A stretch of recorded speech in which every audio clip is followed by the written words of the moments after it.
या दोनच गोष्टी अविश्वास म्हणतात शाश्वत आहे. म्हणून कीर्तीच्या उच्चतम शिखरावर अगदी मानानं विराजित होण्यासाठी अगदी आई वडिलांचे आशीर्वाद संपादन केले, स्वतःच भवितव्य नेत्रासमोर ठेवलं आणि स्वतःचे चरण योग्य दिशेने झुकण्यासाठी प्रयत्न झाला. आज खऱ्या अर्थानं समाधान वाटतंय, कारण माझी लाख झेंडा आज आनंदाच्या डोलत्या डोलऱ्या फिरते. कशाची कुणाला न्यूनता नाही.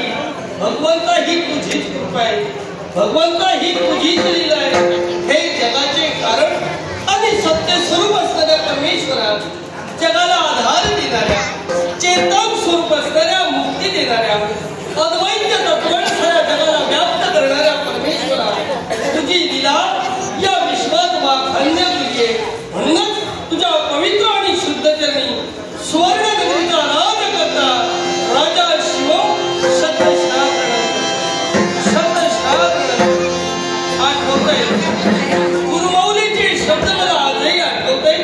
आणि ते कोणते असतील तर मानवी प्राण्यानं स्वतःच्या अंगावर भूषण परिधान करून चालत नाही. ती अंगी असावी लागतात. आणि ती कोणती असती तर हस्तश भूषणम दानम, सत्यकंठश भूषणम, श्रोतश भूषणम, शास्त्र भूषणैकी प्रयोजनम. दान करणे हे हस्ताचं भूषण आहे, सत्य बोलणे हे कंठाचं भूषण आहे, त्याच प्रतीनं शास्त्र ऐकणं हे कर्णाचं भूषण आहे. या तीनही भूषणांचा अंगीकारांच्या जीवनी आम्ही केला. त्याच प्रतीने या गोष्टींचा सुद्धा त्याग केला. त्या कोणत्या असतील तर नास्ती कामशमो व्याधीर्नस्ती मोक्षमो, नास्ती क्रोधशमो वैर नसती ज्ञानापरम सुखम. वासनेसारखा रोग नाही, मोहासारखा शत्रू नाही, क्रोधासारखा अग्नी नाही. आणि या विश्वाच्या ठिकाणी ज्ञान संपादन करणं याच्यासारखं दुसरं सुख कोणतंही.